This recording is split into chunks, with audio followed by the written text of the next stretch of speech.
Hello and welcome to my channel, I Win to Lose Gaming. Burnice has scorched her way into Zenless Zone 0. In today's ultimate guide video, we'll go over everything you need to know about Burnice.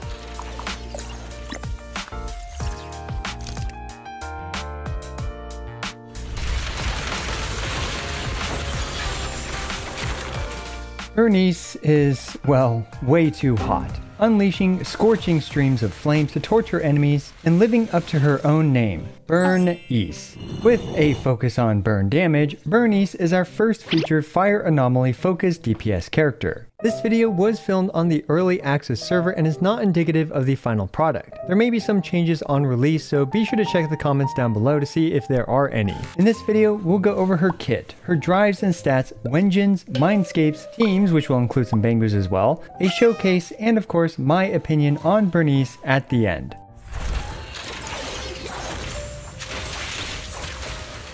So in order to understand Burnice, we need the crashiest course on burning that we can get. When you fill up an enemy's fire anomaly circle, the enemy will be inflicted by burning, which deals burning ticks every 0.5 seconds for 10 seconds. And if you trigger another anomaly while the enemy is burned, like say assault, burning will be removed, and a disorder will trigger, dealing a hefty amount of damage. A really crude summary of disorder, for burn specifically, is that the burn disorder deals roughly the remaining burn ticks worth of damage, plus 9 bonus burn ticks worth of damage all at once. It's also important to note that burn ticks and disorders don't normally scale with crit stats, and instead scale off of anomaly proficiency. Starting off with her basic attacks, her 5 normal attack string is actually pretty unremarkable. However, if she's in nitro fuel cocktail state, which is indicated by her secondary resource bar being this shiny yellow color, then by pressing and holding the basic attack button, she's able to consume 20 out of her 100 max heat to perform mixed flame blend.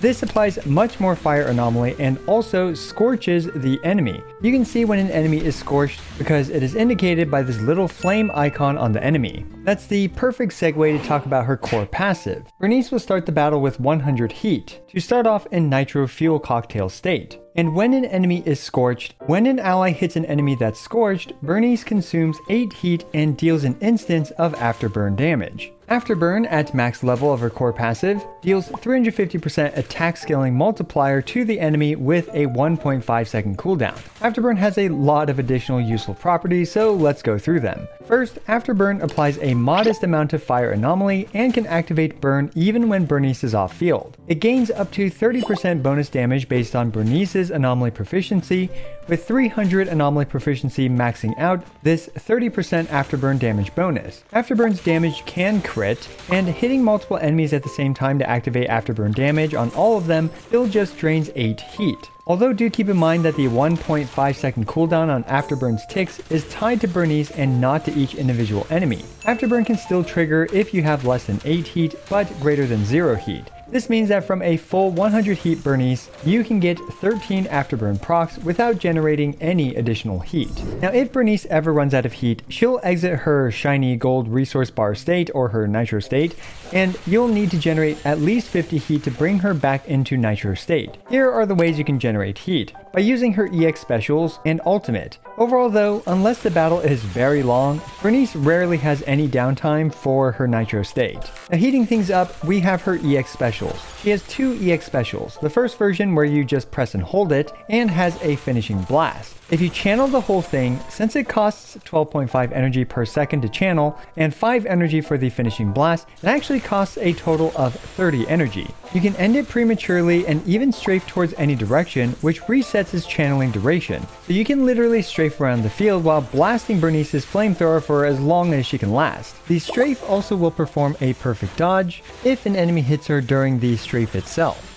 Then we have her EX2, which is performed by pressing and holding the EX button again shortly after her EX1. With her EX2, she expertly handles 2 hot rods, one in each hand, at once to spend twice as much energy. This double rod action applies more fire anomaly and deals more damage, dumping a full double flaming load into her enemies, costs a total of 60 energy, and Burnice isn't able to move during it, although she does have increased resistance to interruption and damage reduction during both her EX specials. Alright, and all enemies hit with either EX special are Scorched, which, as a quick refresher, allows Burnice to do her off-field afterburn damage to them. Now you may look at her 2 X's and wonder, isn't bigger always better? Ooh, that's kind of small. Why would I choose her puny first X instead of her twice as girthy second X? Well, they actually each have their own charm. Her first X provides mobility and flexible defense dodges, and is able to last for much longer. It's a really fast and energy efficient way to tag enemies with Scorched. And her first X is also around 25% more energy efficient, at least for its anomaly application. Meanwhile, her second X deals roughly twice the raw damage as expected, for twice the energy cost. And despite costing twice as much energy, it applies Fire Anomaly by about 50% faster than her EX1. So yeah, both of her X's have their uses. Okay, so what about the burning itself? Thanks to Burnice's faction bonus, which requires another anomaly character on her team or a member from the Sons of Caledon, Burnice's burning is actually extended by 3 seconds, from the default 10 seconds to 13 seconds total. And while we're here on this screen, her whole basic off-field afterburn attacks and EX specials apply 65% additional anomaly application. Finally, we have her chain and her ultimate. Burnice's chain is actually really interesting in that it actually applies a ton of fire anomaly. So there is definitely that to keep in mind. And up next we have her ultimate. Her ultimate is super unique in that it actually allows you to quick assist to the next character, and Burnice will continue to stay on the field, melting the face off her opponents with her lingering ultimate. This is a very time efficient ultimate since it takes such little field time because you're able to quick assist off, although it surprisingly doesn't apply as much fire anomaly as you might expect, applying about the same amount of fire anomaly as her chain. Also, make sure you quick swap off because staying on field actually results in her ultimate being much worse. Alright, we've reached her combo section. My personal go-to bread and butter combo for her is her hold basic attack into EX2. This combo is a great opener and is often enough to apply burning to many important targets. Another great combo for her is to do a raw EX1 right into EX2, which is a very fast and practical way to output a lot of fire anomaly. Next we have her defensive assist, where after her assist follow-up, you can immediately perform her EX2 right after. This is nice because you can do the nice amount of days that defensive assists deal, and also dump a ton of fire anomaly onto the enemy with her EX2 special right after. And similar to her assist follow-up, you can follow up her chain attack with her EX2 to, of course, apply a ton of fire anomaly. Now you may have noticed I basically barely even talked about her basic attack string, which unfortunately performs very poorly in every department except for her energy efficiency, so you generally want to avoid performing her basic attacks when possible. Now looking at this chart of her full kit, we can see that the Mixed Flame Blend finisher has actually quite stellar anomaly per second application. And as expected, both her EX specials deal a ton of anomaly per second. Finally, her assist follow-up also deals a very solid amount of anomaly per second, and her chain as well as her ultimate with the quick assist really stand out to do even more anomaly per second. Now you might be a little surprised to see that her Nitro Fuel Cocktail Afterburn damage doesn't actually do a whole lot of damage or apply a whole lot of anomaly per second. However, because of the fact that obviously Burnice is off field, and this is basically occurring every 1.5 seconds, it definitely does add up. When we take a look at Burnice's anomaly application chart, we can see that it is actually fairly reasonably distributed between her different abilities. And as a reminder, the amount of anomaly applied is not affected by your talent levels. Speaking of talent levels, for talent priority, this actually varies based on her build and playstyle, which Burnice is unfortunately one of the most convoluted characters for. Now for me personally, I plan to prioritize leveling her core first, then her EX special, followed by her chain, and then both her assists and basics. Lastly, you can level her dodge as needed. Now, her damage distribution also tells us some important information about investing into her talents. For a disorder team, her damage is heavily skewed towards disorder and burning damage, and after factoring in her core abilities afterburns, her talent levels only make up around 21.2% of her damage output on a disorder team. As such, leveling her talents isn't really a top priority if you use Burnice with Disorder. However, for a mono fire team, her talents make a much larger percent of her damage output, since her fire teammates will be diluting her burn damage. As such, if you plan to use her on a mono fire team, it's much more worth it to level up her talents.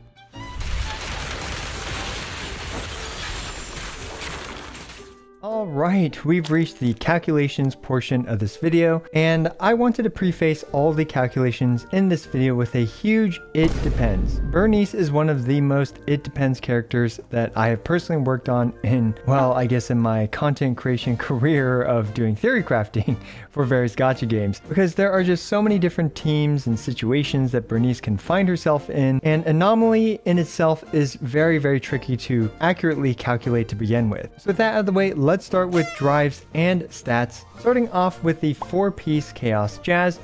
4-piece Chaos Jazz is clearly made for Burnice when it provides 30 anomaly proficiency, as well as 15% fire damage, and finally some EX special damage, as well as her Afterburn damage, because those count as assist damage. And because this buff lasts for about 5 seconds for when after the character swaps on field, this will apply for pretty much most of Burnice's damage output. So overall, my most recommended setup is going to be the 4-piece Chaos Jazz with the 2-piece Inferno Metal with an anomaly proficiency main stat in slot 4, fire damage in slot 5, and attack percent in slot 6.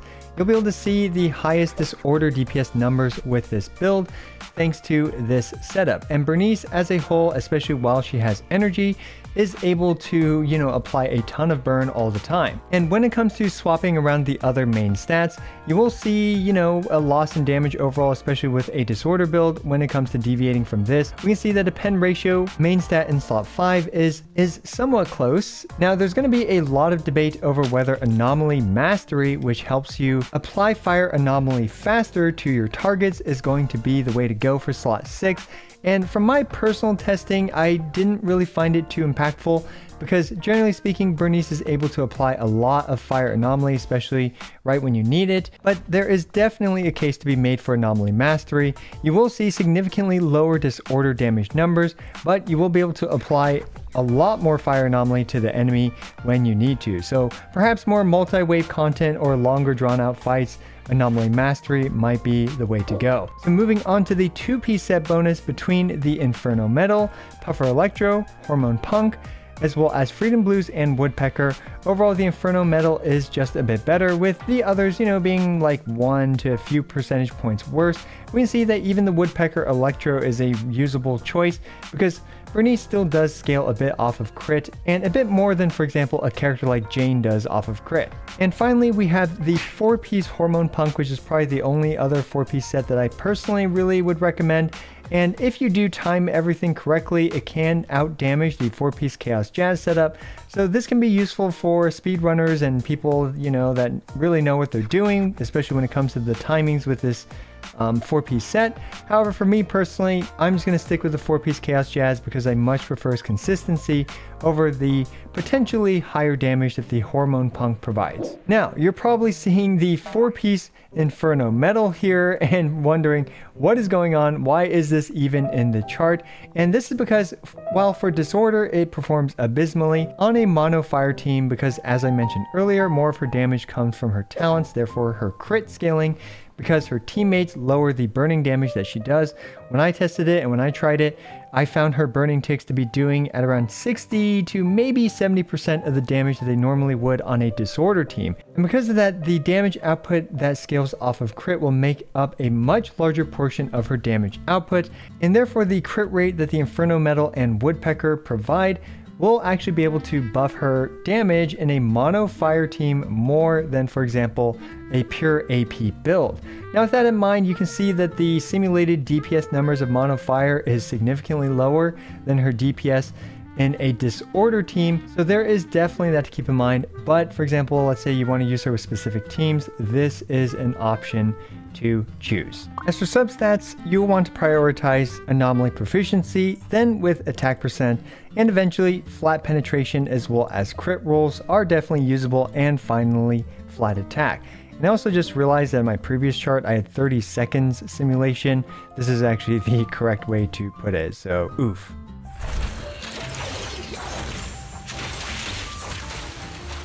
Next, let's talk about Burnice's Wengeance. So unsurprisingly, her signature weapon, the Flame Maker Shaker, whose name I really like, is going to be her best option. And unfortunately, it was really difficult for me to kind of factor in the additional energy recharge, especially in such a short 30-second simulation situation.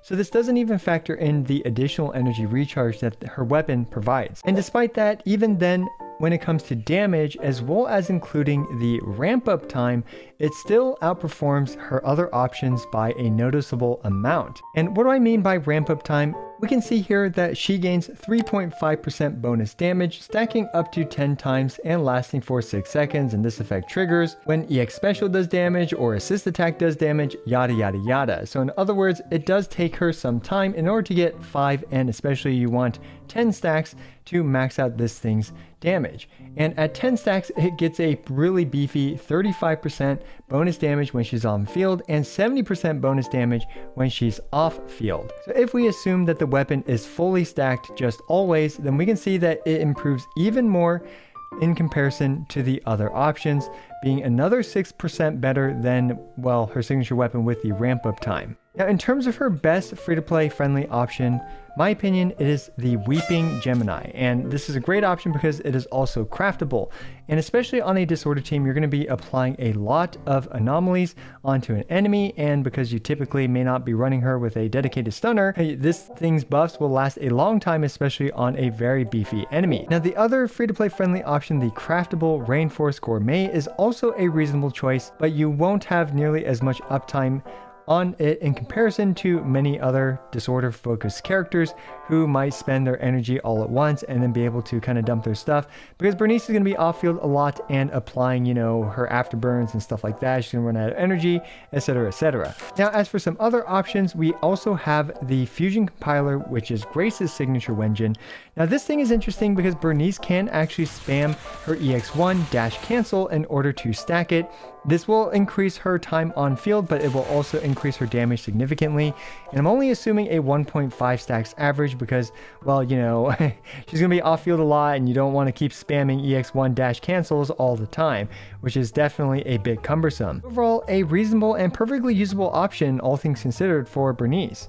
And finally, we have the Roaring Ride. Now, unfortunately for the Roaring Ride, when I was testing it, I just had a lot of consistency issues. Because the buffs are RNG, you may not get the anomaly buff or the attack buff for quite some time into the rotation. And at which point, you know, it's going to do a lot less damage. So I've just assumed 40% uptime because similar to Grace's, you know, you're not going to be on field a whole bunch to keep refreshing the stacks on this thing. So this weapon has some compatibility issues with her, but it definitely has potential to be better than what I've calced here.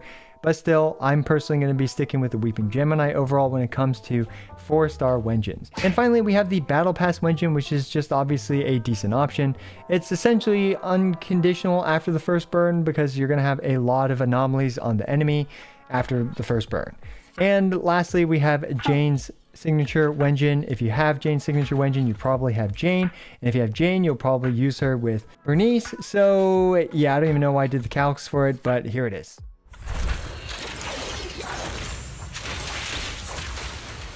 And up next, we have her Mindscapes. Mindscapes.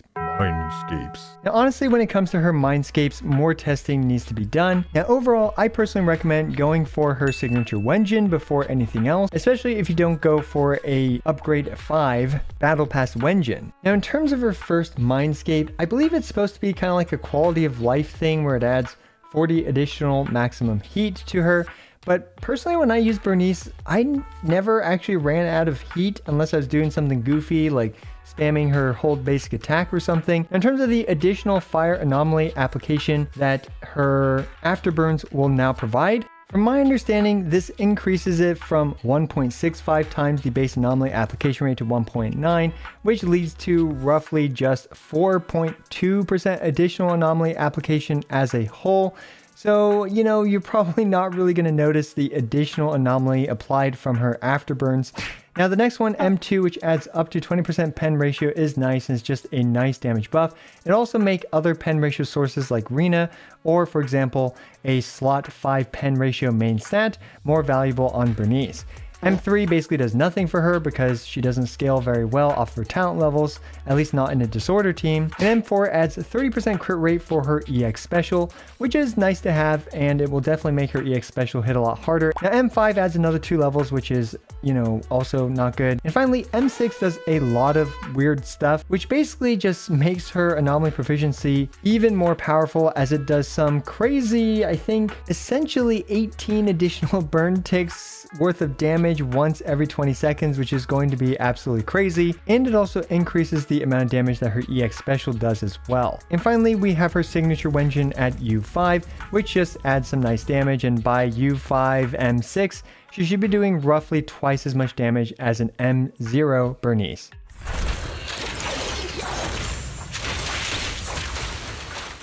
Let's now blaze through some of Burnice's teams, starting with my personal favorite free-to-play friendly team for Burnice, which consists of a very lore-accurate Burnice plus Lucy plus Piper. Now that the whole biker gang is together, well, I guess minus Caesar, Burnice is definitely able to shine in this team, with Lucy providing the attack buffs to both Piper and Burnice in order to trigger some very large disorders between the two of them. And for the Bang Boot, naturally speaking, good old Red Mucus is a great choice for this team. Now, of course, you can upgrade both Lucy as well as Piper to, 5-star characters. And in this case, we actually have some great 5-star characters to replace them with. We have Caesar in lieu of kind of the support slash, I guess, stunner in this case.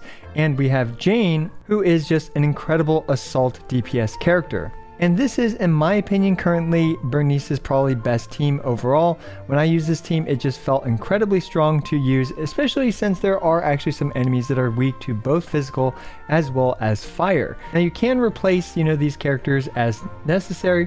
For example, you can replace Caesar with even a stunner like Qingyi, and you can even use the Officer Bangbu with this team. You'll be able to output some massive disorders if you time them correctly during an enemy stun window, which you would love to see with this team. Of course, other supports like Seth as well as Lucy work for this slot as well. Now up next is a team that in theory works well, but I personally wasn't actually able to make this team work during my playtesting, but I'm sure many of you guys will be able to make this team work, because in theory you should be able to bounce back and forth between burn and shock disorders, doing a huge amount of damage, as well as having Rena buff the damage of the entire team and buffing shock damage by even more. Now up next we have some, I would say, teams that don't focus as much on Burnice's damage. We have, for example, a Soldier 11 team who can finally now truly abuse the 4-piece Inferno Metal, because prior to this, burn uptime was a bit iffy with other teams with Soldier. However, Burnice obviously has zero issue when it comes to applying a ton of burn to the enemy. Now, as mentioned earlier, Burnice in this case, her burns will do like maybe 60% of the amount of damage that they normally do because of the fire anomaly applied by the rest of the team. And there are other mono fire variants that work similarly to the Soldier one. Now for me personally, I'm definitely going to be sticking to Disorder Burnice with this as my free-to-play friendly go-to option, and this team as my definitely go-to option, because personally I just really enjoy seeing those 1 million plus disorder numbers.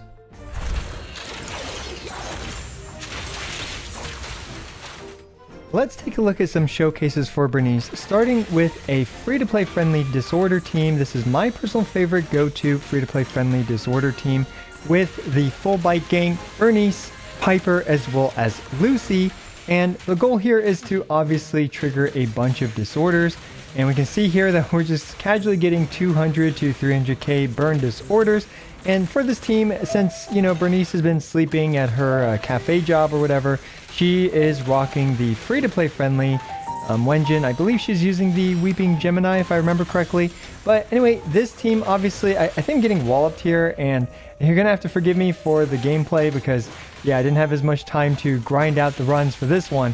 So, yeah, anyway, these runs are obviously all anecdotal and, literally just a couple attempts.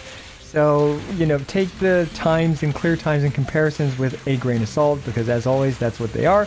But we're going to be able to do a lot of really nice damage numbers here. And we got a disorder there, I think, off of the assault. And for some reason, Piper there wouldn't trigger that final assault until, I guess, like basically her N5 or whatever. I don't actually know which attacks for Piper's actually trigger assault or not. But anyway, we have the next team, which is Premium Burnice. And this is when she's working overtime and she's able to afford her signature Wenjin. And this team is my personal favorite team out of all of the Burnice teams that I've tried. Jane is just such an incredible assaulter when paired with Burnice. They will just do huge damage. Look at that. We already took out that first guy. I think, was that the one that did like 1.7 million damage? I'm not sure why that one's damage was just like so monumental in comparison to the others. But yeah, I think the damage is so high that we are literally only able to see a single instance of disorder on the big guy before he's taken out. So yeah, definitely the fastest clear time out of the bunch. Now the next run is with Burnice plus Soldier 11. I think I'm using, Caesar here as well. And this team is just to really demonstrate kind of the viability that Burnice has, even with, you know, kind of other fire characters. And she's really more playing as a sub DPS character. Now do keep in mind that when it comes to using her with Caesar, Burnice isn't going to get the 1000 attack buff while she's off field from Caesar's, you know, shield core ability. However, still, you know, Burnice will still be able to buff a decent amount of her damage via her EXs and whatever else you might want to use with her. Anyway, you'll definitely see lower burn numbers with this team because of the fire anomaly application dilution, especially in comparison to the previous premium team where there is no other fire character, so all the fire anomaly is applied by Burnice. But anyway, here we can still see that Soldier is now just going hog wild, doing tons and tons of terrible damage, thanks to her actually being able to use the Inferno Metal with very little drawbacks. Now, if we take a look at the clear times here with this chart, we can see here that the free-to-play friendly team, and literally these runs are completely anecdotal, so please take it with a giant grain of salt. But we can see here that the free-to-play friendly Pig Gang cleared this in about 57 seconds, with the premium team with Caesar as well as Jane clearing this in 35 seconds, and finally Soldier team, which they were using their upgrade 1 signature Wenjins. So, you know, underperforming in terms of the investment level, but still definitely extremely viable in terms of clear time and power level. They cleared this in about 55 seconds.